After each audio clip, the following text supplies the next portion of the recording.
Welcome to United Shades of Gray, Conversations of Race in America on WSGW. Now, here is your host, Kareem Bowen. Good evening, ladies and gentlemen. Welcome to another edition of United Shades of Gray, Conversations of Race in America. Today, we are continuing the conversation that we began on last week when we were talking about the overlooked mental health struggles of boys and men in America. Remember the group Boys to Men? I do. You remember the boys? We got Mark in the studio with me today. I guess I should probably let you know that he's here today. Yeah. Normally he's like a voice in the sky. He's like God. We're like, Mark, where are you? I'm here. But do you remember the group Boys to Men? I do. What was his name? Bobby Brown? Is it? No. Bobby. Oh Lord. See, this is what happens when white people do black people culture. Houston. This is what we don't do. Yeah, Whitney's husband was in Boys to Men. Or was he New Edition? That's New Edition. New Edition. Yeah, Sorry. yeah. Okay. But Boys to Men, we're talking about Wanya and the other End of the Road. Remember those songs, Mark? No, I'm not into Boys to Men, Backstreet Boys, New Edition. None of the boy groups. None of the boy bands. No. All right. Well, we also have in the studio John B in the place to be. What's good? Hello. There you go. I'm too Yes. predictable. He was predictable, and he was in perfect sync. We were in perfect sync. But we're going to get right into the conversation, and I want to bring into this mix our guest for today, Dr. Travis Pashik. I got it correct, right? You got it right this time. Yeah. Dr. Travis Pashik, Associate Professor of Psychology at Saginaw Valley State University. Doc, how are you doing? I'm great. Happy to be here. How are you guys? We're good. Glad to have you. We know that this is finals week. And as you said, that you're buried under papers and things of that nature. So we're glad that you have crawled from underneath the quagmire to come and grace us with your presence. So thanks a lot for being here today. Yeah, thanks for having me. All right. So I was surprised that we have Mark in the studio, but there's something I want to get to this first. So there has been, since we are media, there has been a major shakeup of things happening in the world of the right and in the world of the left. Two different reasons, seemingly, but the outcome has been nonetheless the same. Excuse me. So we're talking about the fact that there was an abrupt release of Tucker Carlson from Fox News, and then over on the left side of things, we saw Don Lemon. He got the boot. Literally, he got the boot. So I want to talk about these things for two different reasons, because I think that they're both very interesting. I think that their timing with one another is very interesting as well. But let's talk first about the situation over at Fox. We understand. Do we call it Fox News still, Mark? I think that's their official name, Fox News. Okay. Even though it's primarily opinion broadcasting. There's very little news. Hey, but we do opinions here, and our opinions make the news, right? Well, we are the news. To Mama Walker, yeah. So Travis, we're here. We're looking at Fox News. All of us understand, or unless you've been under a rock, what's been happening with them. The outcome of the Dominion case, one of the largest suits against a network in history. Now there was another. I can't remember the name of the other company that's now suing them. The other voting machine company. The other voting machine. I think it's a technology company. I'm surprised the shareholders haven't filed a shareholder suit, frankly, already. Hey, we're not done yet. So there's still checks to be passed around here. But we saw his immediate exit. Initially, there were kind of like wranglings that maybe this was due to a sexual assault charge or whatever. Well, there is a claim out there about a hostile work environment towards women, and he's part of it. So I can't imagine that. Yeah, I'm just blown away. I really can't imagine that. But now we're hearing that there is a this dirt campaign that has been on pause for a while, and because of his internal text and messaging. That has now become public. It's in prosecutors' hands that this is a part of the issue. Is he the fall guy? That was my question for him. Oh, I think he is. Frankly, I mean, the CEO, they all knew about this. So the CEO and the board should be culpable as well. Now, the CEO, I wanted to go look at how much Rupert Murdoch, how much of the company he actually owns. But he knew about this all along. And frankly, he should be culpable. The board should be culpable. So yes, I do. As much as I dislike Tucker Carlson, I think he should have been fired a long time ago. There should be more people losing their jobs over this. All right, this is crazy, and we're gonna bring you in, Dr. Pasick, really quick, because the next part of this is we all understand. Hopefully, if you don't understand, Don Lemon was fired pretty quickly. Who's he? He had so little ratings. No one really cares about Don Lemon. So. But Don Lemon, when he was on the Don Lemon show or whatever he did in the evening on CNN, he had a very large following. He decided to do something different after a number of years, and then he's on this morning show with two other women, Poppy Harlow, and I don't remember the other young lady's name. She's very young. She's probably in her late 20s, early 30s. But anyways, so they have this show together. He's on a show with two women, and they're talking about Nikki Haley, who is running. I think she's officially announced she's going to run for president on the Republican ticket, or at least try to be that Republican person. And she made the statement as a targeted attack against Joe Biden that anybody over the ages of 75 should, in fact, go through an assessment to make sure that they're mentally capable and their faculties are operating correctly. And so he came in, and I think he was really focused on getting her back and not necessarily on what he was saying. And so he says, "Oh, Nikki Haley, she's one to talk. She's 51 years old. She's not necessarily in her prime. You know, it's thought that women are in their prime in their 20s, 30s, and 40s." And I'm sitting there thinking to myself, this is kind of crazy. Okay, one of your co-hosts is 40, the other one maybe 20, 30 something. But I know that Dana Bash, who has been around forever, she's 51. I thought about all the other people that work in the media industry that are at CNN. Like, they were probably like, what are you trying to say? You know, unless we tighten right, we're no longer viable. And they got rid of them. So I wanted to ask you this question, Dr. Pasick. Is this cancel culture? Is this additional stuff about cancel culture? Have we lost the ability to forgive and say I'm sorry and those types of things? Where are we? That's a good question. I mean, okay, for the record, when I say I've been kind of buried under a rock grading papers, I mean, I meant it. I saw some headlines about Tucker Carlson and didn't really care to read much further. So I'm out of the loop, but I guess, to your big question about cancel culture, part of me thinks if people were actually getting canceled, we'd stop hearing about them. But a lot of the same names keep floating to the top, right? Like, unless somebody actually ends up incarcerated, okay, yeah, there should be consequences for the things you say on air, sure. But I don't know. What are we actually talking about here? Well, this kind of points to the deeper question here. And it really is a situation of forgiveness, of being, because I think that we have to be mentally okay when people do us wrong. We got to be like, okay, whatever. You're a bonehead for saying it, but I'm going to forgive you. Let's move on. Yeah. We don't see that happening anymore. Well, I think there's on different forums, there's different levels of tolerance. So in a personal exchange amongst people that are acquaintances or friends, that's one thing.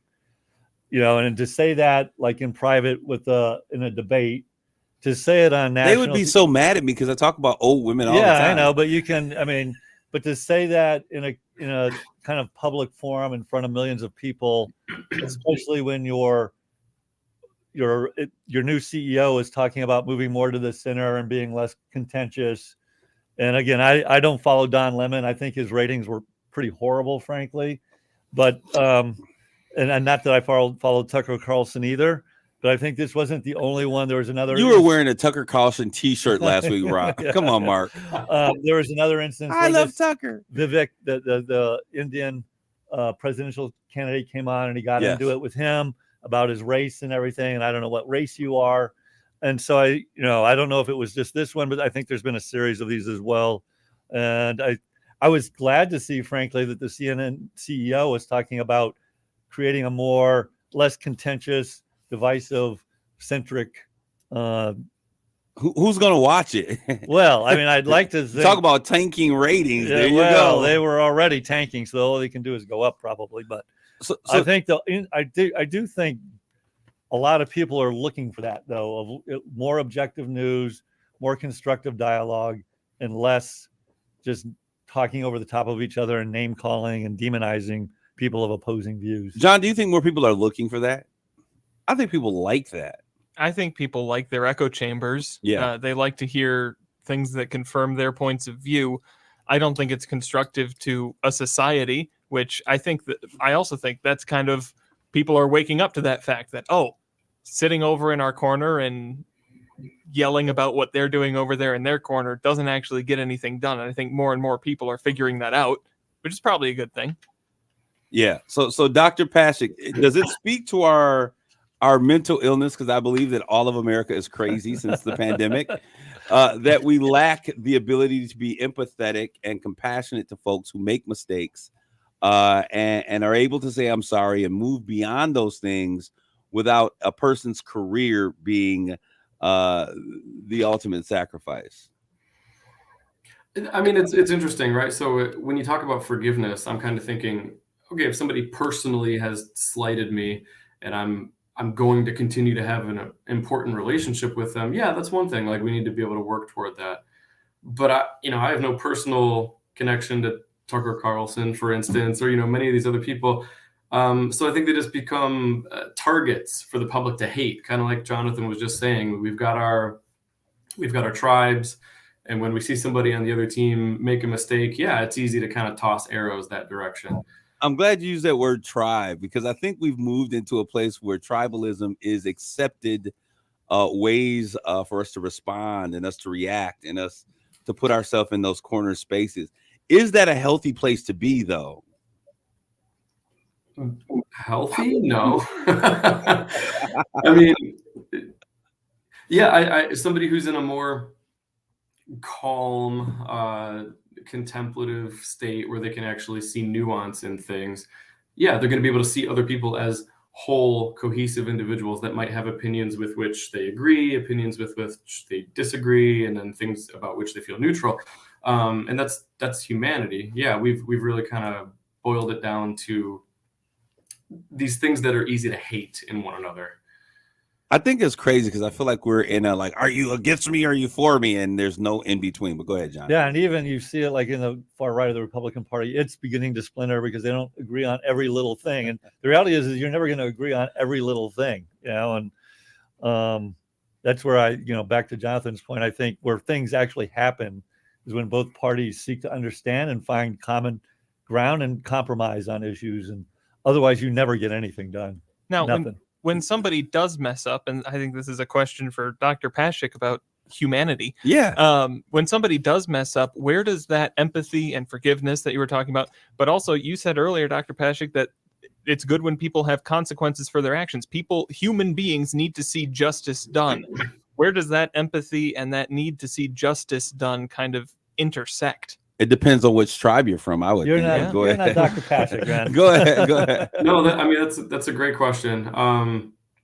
If okay, so for instance, today is Denim Day. I don't know if you guys know about that. It's this national awareness promotion thing about the prevalence and impact of sexual assault and rape.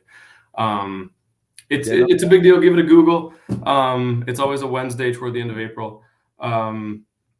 That I think that is a big part of this whole conversation about cancel culture, right? Like cancel culture, people that are being shunned or fired. Oftentimes it's men in positions of authority,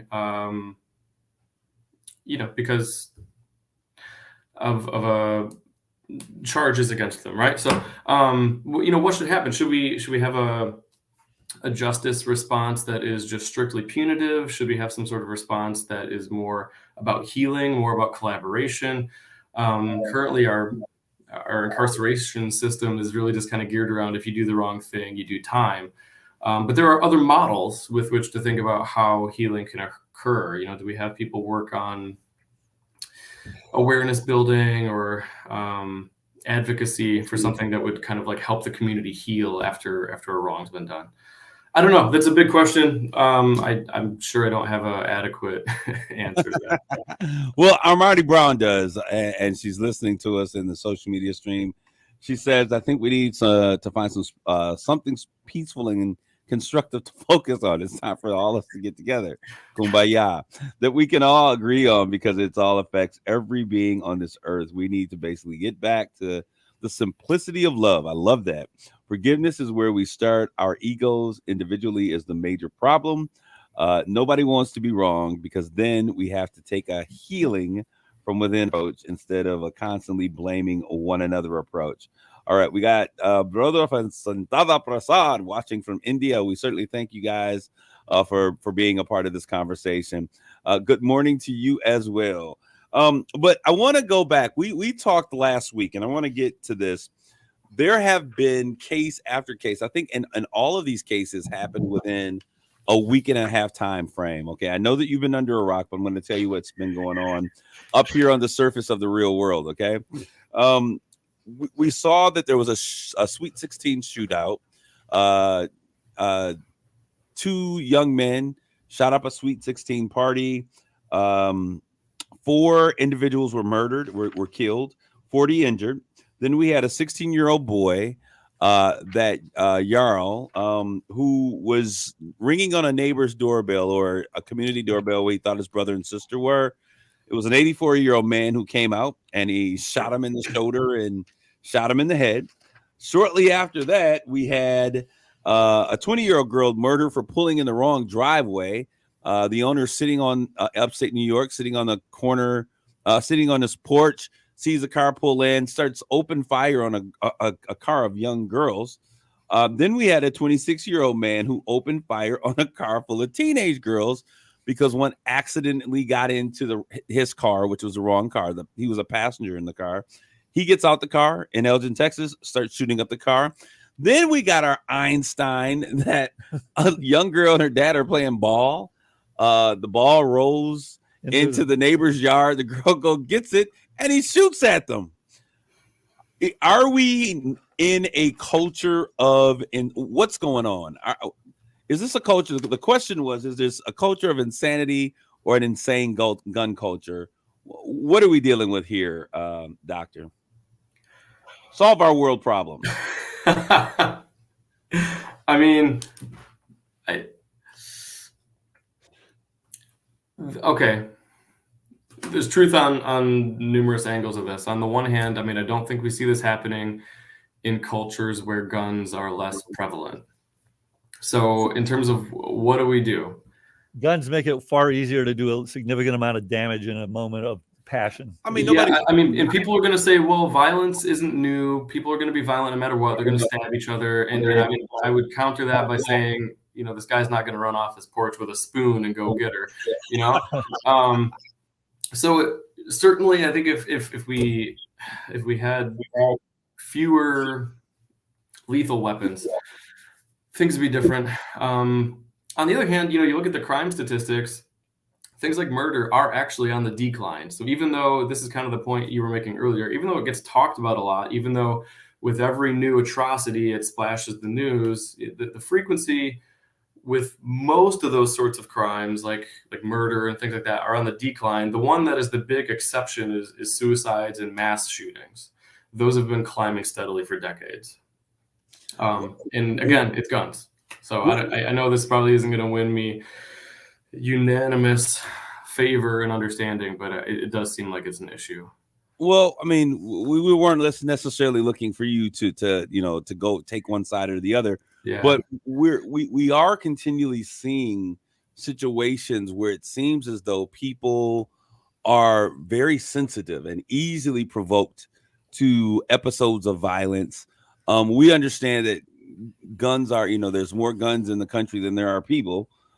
So those are readily available, but I think it speaks to a bigger culture as well. And I'm a person who always, we got to stop saying that it's mental health. But is our entire nation suffering from a post-COVID mental health breakdown? Probably, and that would just be one part of it, right? I mean, you talked about the culture wars that have been raging for years and years. That's got people on edge. COVID certainly still has people on edge, even though, many of us are kind of like acting like it's over. It's not over, and it's a very recent cultural trauma that we all shared. So we still probably have a lot of work to do to get through processing that. Poverty, economic strife. There's lots of reasons why, on average, people are pretty tense. I feel like it's crazy, but go ahead, John. I'm glad you brought up that word trauma, and kind of talking about it in this context is interesting because we talked about it kind of on an individual level last time you were on. But when groups of people go through trauma, like go through COVID, we're all experiencing trauma because when something hits the news, everybody sees it and everybody finds out about something horrible that happened. How do groups kind of heal from that? And why are we so addicted to it? It seems like This is why I like this kid. He's very smart. thoughtful. He's very thoughtful. Yeah, such a thought-provoking Deep guy. question. It's hard to believe he's actually in radio. I mean, shouldn't he be doing something else? Yeah, no, it's good. I mean, that's a complex question. How do we move forward? How do you heal? Yeah.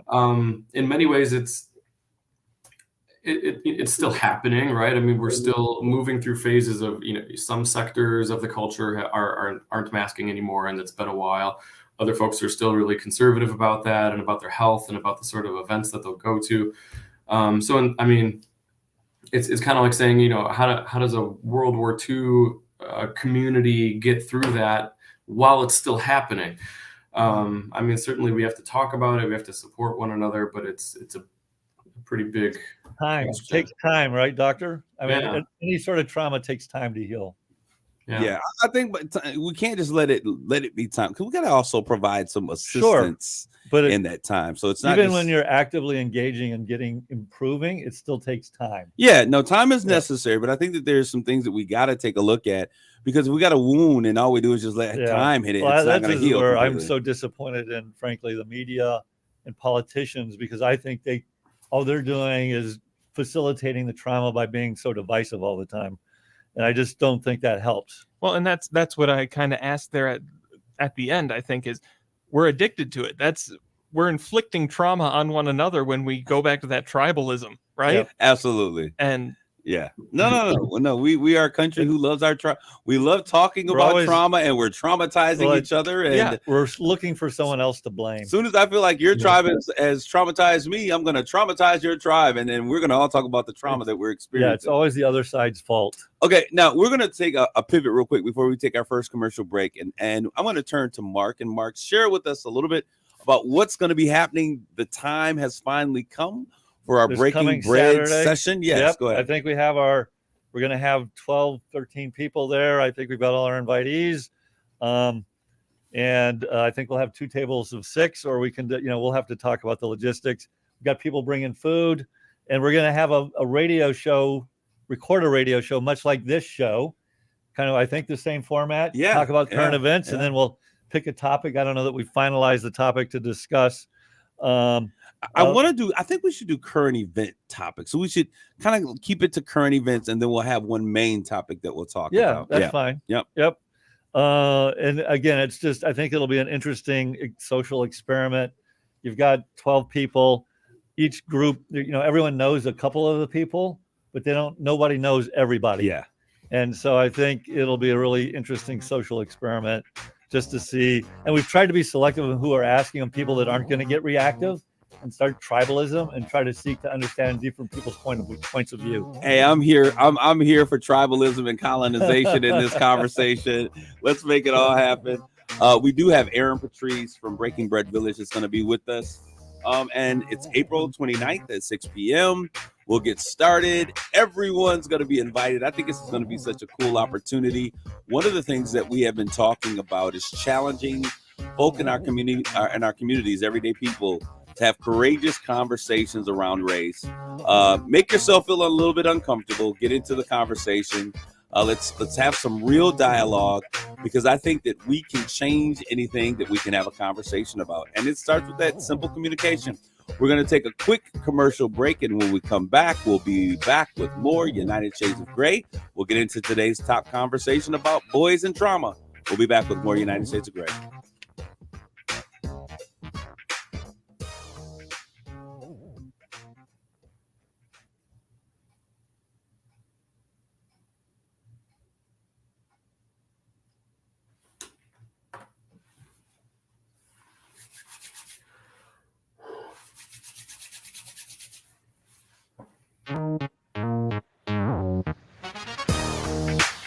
You're listening to United Shades of Gray on WSGW.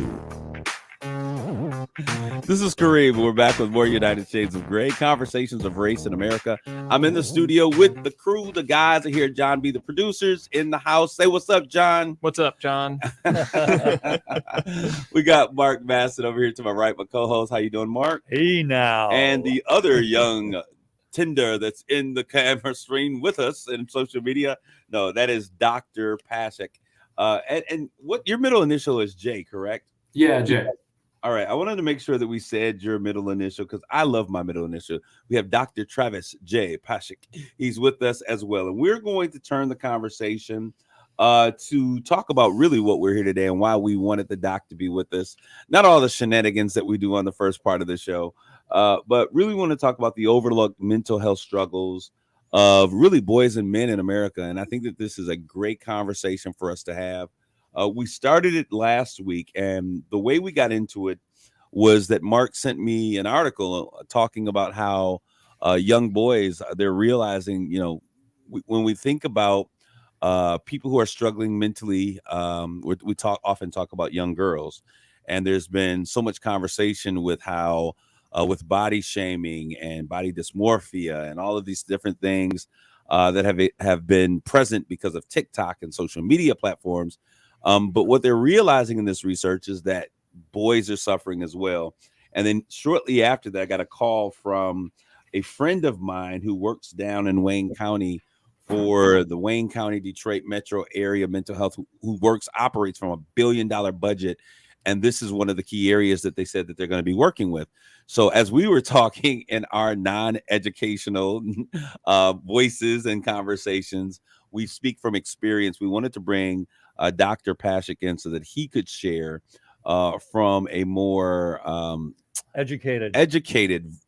Thank you, Mark. You're welcome. A more educated, well-versed. No, you were right on time. Position. What's going on with men and young boys, in particularly in America?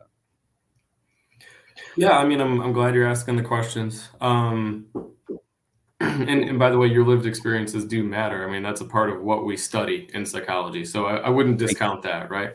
Your own mental health journeys are an important part of this.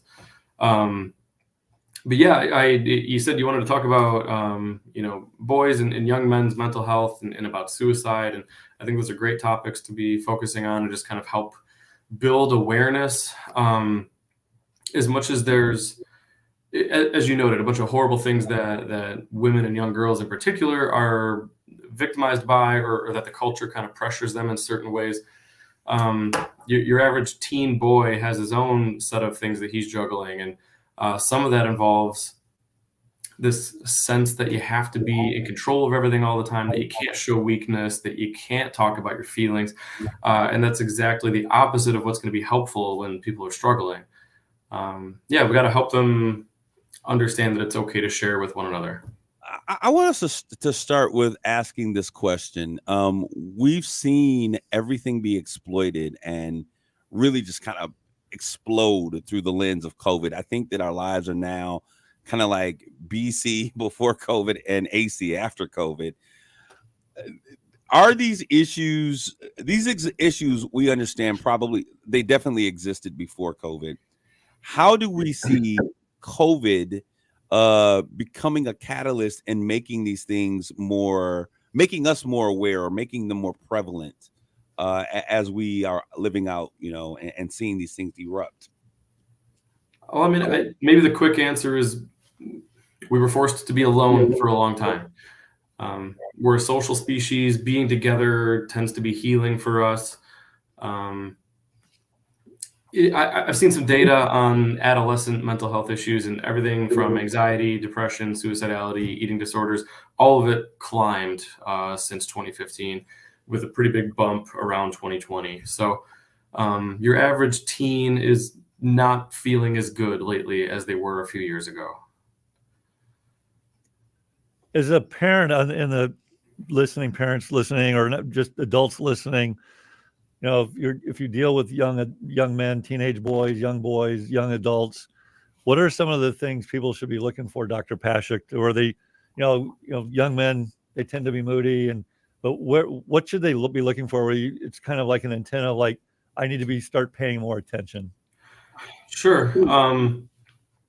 Well, I guess if we want to go to sort of the extreme red flags, if we want to talk about suicide risk and things of that nature, some of the big ticket items to be aware of are, does this person seem to be losing interest in things that they loved? So their passions, their hobbies, suddenly they're saying, "Nah, I don't feel like it. It's boring."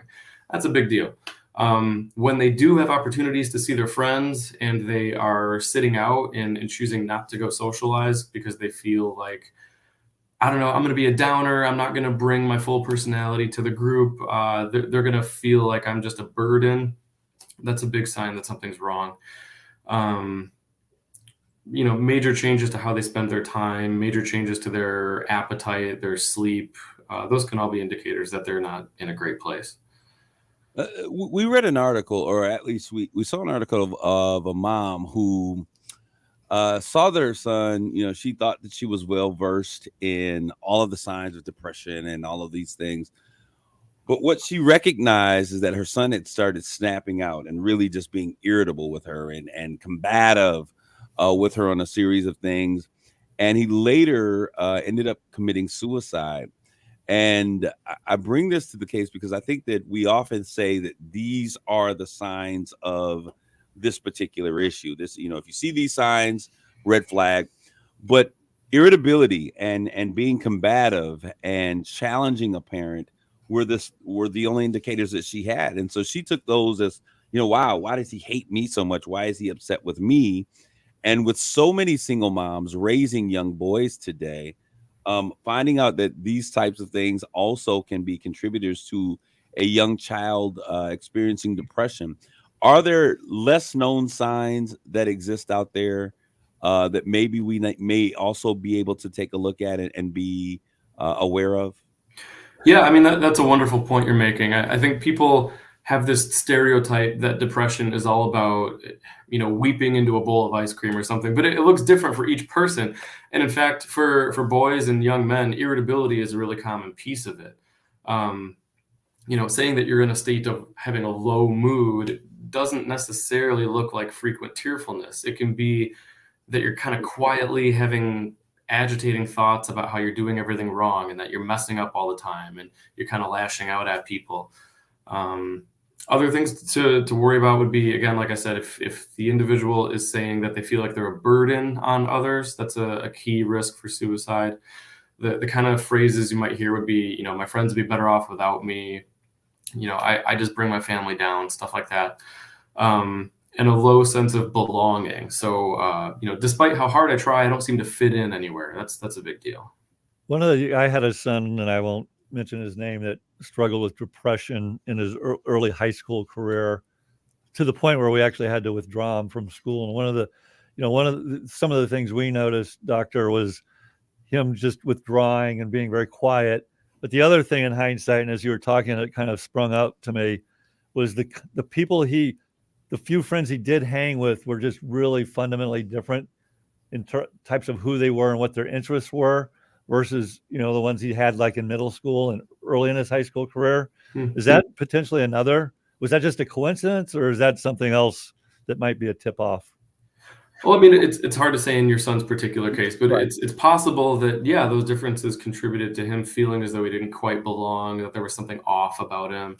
And again, this sense that like the other people would be better off without me. Yeah, that can be really hard to sit with. The group he was with was kind of, I would say, more academic, quieter. And all of a sudden he's hanging with these other, and again, nothing against these kids, but we're real kind of what I would call almost, not to use a great term, but social outcasts, kind of, definitely not part of the mainstream culture of the high school kind of a thing. So. One of the things that comes, like, I'm just curious as to how prevalent is this?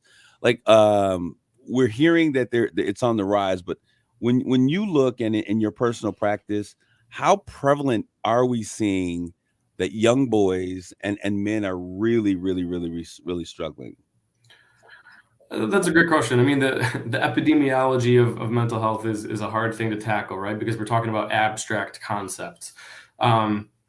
But depression in like big picture, nationally speaking, about 20% of people at some point in their lives are going to go through what we would call a depressive episode. So some slightly smaller percentage of people are going to have that happen on a yearly basis, maybe a slightly smaller percentage by the time they hit late adolescence. So, I mean, to give a ballpark number, maybe like 1 in 5 kids, depression is pretty common. Is it also genetic, doctor? If Sure. there's a history of mental health issues in a family, is it genetic alignment too? So I would say the best way to think of it is that with any of these mental health issues, it's biopsychosocial. So biologically speaking, yes, you carry a genetic risk if your parent or your grandparent went through the same thing. Psychologically speaking, like what kind of style of thinking do you have? How do you talk to yourself in your head? What kind of bad experiences have you been through? And then socioculturally, it's like what's going on in the world around you that might be shaping how you feel. And again, back to culture wars, back to COVID, there's just lots of reasons why teens are having a rough go lately. When we talk about it being hereditary, is a piece of this because of our experience, and as Jonathan was talking about, our association with traumatic experiences and how we have seen parents deal with certain things, maybe not so much biological, but learned, because this is how we have dealt with trauma or episodes in family. This is what I saw mom and grandmom do. And so we tend to mimic those same behaviors in terms of how we learn. I mean, because basically we respond based upon those external forces that we've had previously, correct? Oh, yeah, absolutely. I mean, one of the things with parenting is that you have to parent by modeling. You can't just tell your teen, hey, I need you to talk about your emotions. Hey, I need you to be open with me. Hey, I need you to ask for help when you need it, and then turn around and like never do that stuff with your partner, right? Like you need to model good mental health and good help seeking when you're having a hard time, and your kids will notice that stuff. They'll notice, oh, hey, dad took the time to talk about that really stressful week at work that he had, or whatever it might be, and they'll kind of absorb that and realize, oh, maybe it's okay to talk about how I'm having a rough time. All right, I want to get Sharice Steele Phillips said, great afternoon. I've seen an increase in marijuana use among teens and young adults that admit that it makes them feel lazy and depressed. I had a young girl tell me the very same thing. She says, you know what? I smoke because I don't want to have to deal with the issues that I'm dealing with. And she's a lot of trauma in her home. Yep. So how much of that is recreational for fun and how much of that is really coping, Doc? Yes. I'm sure both. Like I have 2 kids, and I won't say their names. I know which ones it is. I was looking at those pictures, Mark. I know which one you're talking about. I know one uses it recreationally, and I have another one that uses it at night, especially because they struggle sleeping. So it helps them sleep. And so I've seen both uses in my family, frankly. Any substance that affects how you feel. There's going to be folks that are just kind of doing it socially, experimenting a little bit. And then there's going to be folks that find, hey, I like being numb, or I like not having the edges feel so rough all the time, and it becomes a habit. Those are the people that are prone to addiction then, correct, Dr. Pashik? Or the people are to some extent. Again, there's genetic heritability issue when it comes to addictions. But that's part of the story, not the whole story. Now, I've read, doctor, and again, correct me if I'm wrong, or help educate the audience. There's a certain age period where I think maybe I know boys for sure, and maybe it's women as well, where they're really more susceptible to mental health issues because of the change in their body and puberty and brain chemistry, etc. Maybe you could talk a little about that, if that's true. I'm going to say yes and, right? Okay. So I think there are some issues where there's a pretty clear developmental trajectory. Things like bipolar, like schizophrenia, we tend to see those emerge around like late teens, early adulthood, and it's pretty consistent. But with anything, there's going to be exceptions. There's going to be somebody who the issues kick in when they're only 8 or 9 or 10, and then there's going to be other folks where the issues kick in and they're in their 40s and 50s. But yeah, anxiety and depression, it's a lot of first onset during the teen years and young adulthood. Are we seeing more people who are being diagnosed with these particular issues? And the reason I ask that, because I'm wondering if these have been in existence Over- all along. Well, and are they being overdiagnosed? Yeah. And then lastly, is this something that we are now just getting an understanding of what it looks like? I think there's some of column A, some of column B, right? So more people are going to therapy than ever before, which I think is probably a good thing. Many of us need it. Business. But then when you look at therapy as an industry, and anybody who sits in my seat and provides counseling services, we're sort of incentivized to provide a diagnostic label, because then that means insurance companies might reimburse for treatment and things like that. So, you have a system set up where basically anybody who goes in for care is going to be called something of a disorder or of a mental health issue of some kind, and it's going to go in their chart. So does that artificially inflate the numbers? Possibly. But is it also true that many people are struggling, and the majority of them were going unnoticed before? Yes, I think that's also true. So we're probably seeing more true positives and more false positives. This is interesting to me, and we often say, well, I'm not going to say what we often say. I'm going to pose a question like this. You see a number of people on a regular basis. People come in, you're teaching with students, you're recognizing students may have issues. And so you may deal with a family member, a mom, a dad, maybe the entire family, multiple families in the community. You're picking up as a professional work in this space.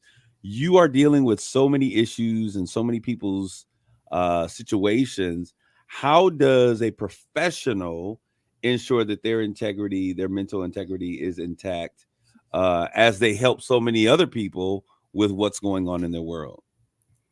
I mean, I think it's important that we go seek our own care, right? Just like a dentist has to go to somebody else to get their teeth cleaned, a good therapist needs to go seek their own therapy, their own supervision, their own peer consultation. You can't just bottle all that stuff up and take it home. Out of curiosity, just as you were talking about that, like medical. Well, you're a medical doctor, so physical health doc. No, it's okay. Yeah, MDs. Yeah. Sure. MDs. They have to kind of get recertified every so many years. I have a good friend who's a doctor. Every 5 years, he's got to take a test. I'm not sure if they do verbal boards as well. Do psychologists and psychiatrists go through the same process, out of curiosity? Yeah. Okay. So, I mean, psychiatrists are MDs and DOs, so they're That's under true. the whole umbrella of what physicians do. But yeah, for psychology in the state of Michigan, we have a licensing board, and every 2 years I have to re-up all my continuing education credits and all that stuff. No, I forget. Are you a psychiatrist or a psychologist or both? Psychologist. Yeah. Okay. Psychologist. What's been interesting to me is it seems like psychiatrists who used to meet with patients regularly now have become basically, you meet with them every so often. If you need a pharmacist, basically, which I can't believe is very fulfilling, honestly. But how does that evolve? It's a culture shift for sure. I mean, we kind of stole psychotherapy from them, honestly. If you look at the market share of who was doing most of it, there are still psychiatrists who do talk therapy in addition to managing medications, but it's changed pretty drastically. We got a couple questions here. Mr. Bull said, would that correlate to policing, the need to see a counselor to release what they've seen? That's a good question. Yeah, I mean, police, firefighters. They see so much trauma they're dealing. Their murders, their kids up a tree, the cats barking, dogs meowing. Would that be consistent, and would that correlate to the world of those who are protecting and serving? Yeah, I mean, the policemen, firefighters, EMTs, first responders, nurses, emergency care docs, surgeons, all that stuff. Those sorts of professions are at a higher risk for trauma reactions to things because they see so much of humanity at its worst. So yeah, I mean, by all means, I would encourage those folks in particular, when you're feeling like things are getting hard to handle, go seek care. That's what it's there for. I wonder if, I know I have a son who's a major in the Army, and while they don't actually say that it's an issue to go seek help and they encourage it, there is the fundamental belief in the military amongst that if you do, it could probably be the end of your career. And I wonder if, like in the police force, it's the same sort of issue. The same stigma. I was going to Yeah. ask, what do you think about a mandate for something like that for all officers to periodically do? Yeah, I mean, I would think, it might be healthy to have a periodic check-in for people who are dealing with highly traumatic. I just can't imagine being a police officer dealing with the stress and frankly, every time you walk out the door, there's a fear to it. That they should, that should be offered almost. All right. Cerise Phillips says seeing more therapy, but compliance with prescribed meds is usually substituted with street drugs. She works, I think, at the department, the county mental health department here in Saginaw County. And so that's one of the things that she's witnessing. But doctor, in just a couple, we got a few minutes left here. One of the things I would like for you to share is if there is a parent or an aunt or a cousin or some adult or a friend even that would like to, that are seeing things that are troubling to them and have some concerns with a young person, be it a young boy, a young girl, how should they go about that referral process, the initiation process of encouraging that individual to seek help from someone like yourself? So those are great questions. One of the first things that I always recommend is that you do talk about it with the person. There's sort of this floating myth stereotype that if you ask somebody about whether they're considering suicide, that'll like accidentally encourage them to act on it. And that's not the case. You want to ask someone if you think something seems wrong, ask them how they're doing, be really explicit and blunt with it. Hey, you seem different lately. I care about you. Can you tell me what you're going through? Can you tell me the sort of things that are running through your head?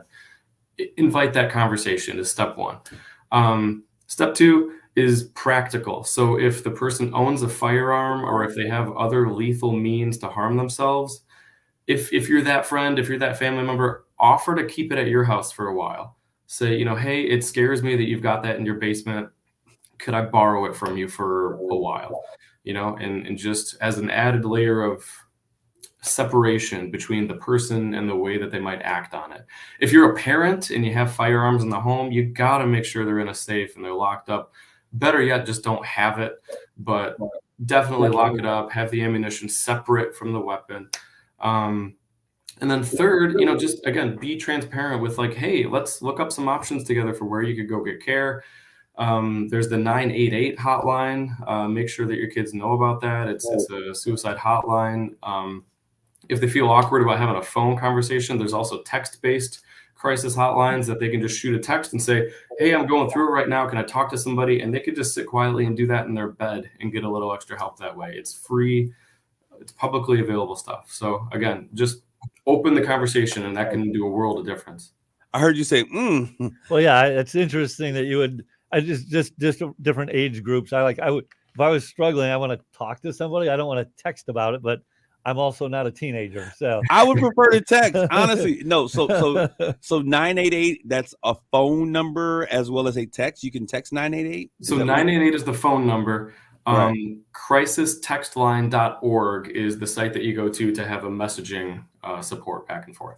All right, one more time. Crisistextline.org. Crisistextline.org. I think that is a great resource.